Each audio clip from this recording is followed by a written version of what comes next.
大家好，我是小雷，今天要和三元一村说再见了，搬家了，心里还是很舍不得的。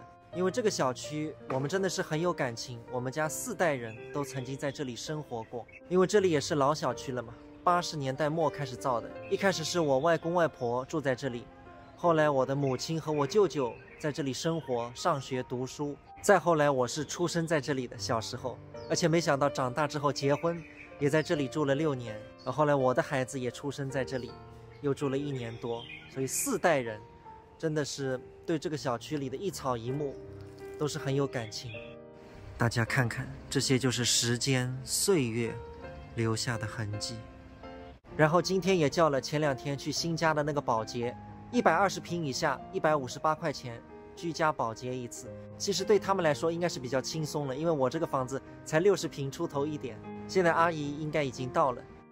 你们搞得真仔细，我以为158的日常保洁就是扫个地然后拖一下就结束了。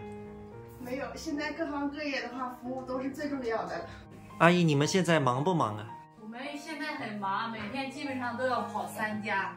那一家这样打扫的话，一次要多久呢？一次要4个小时，跑3家就要干到晚上7、8点钟了。就是158这个保洁，你们要搞4个小时啊？对。哇，那这个真的是很认真负责了，要给你点赞了。朋友们看，这是我舅家的玻璃，擦干净了，没有任何划痕。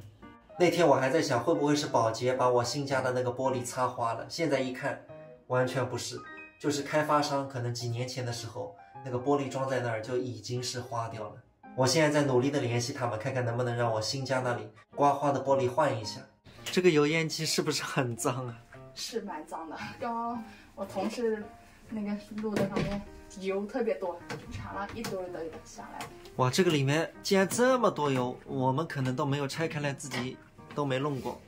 那个班级还得个手的，现在外头光光打语言机啊发毕业的。像阿姨你这个做了几年了？我做了不到2年。我看你真的蛮年轻的。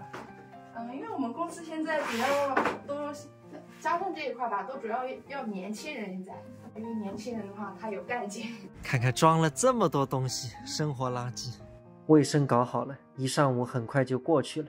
那剩下的就是要看缘分了，究竟是等来他新的主人，还是说有租客，又或者说是在未来的某一天他会拆迁，这个就走一步看一步了。嗨，个朋友们，这张视频就带给大家，再会。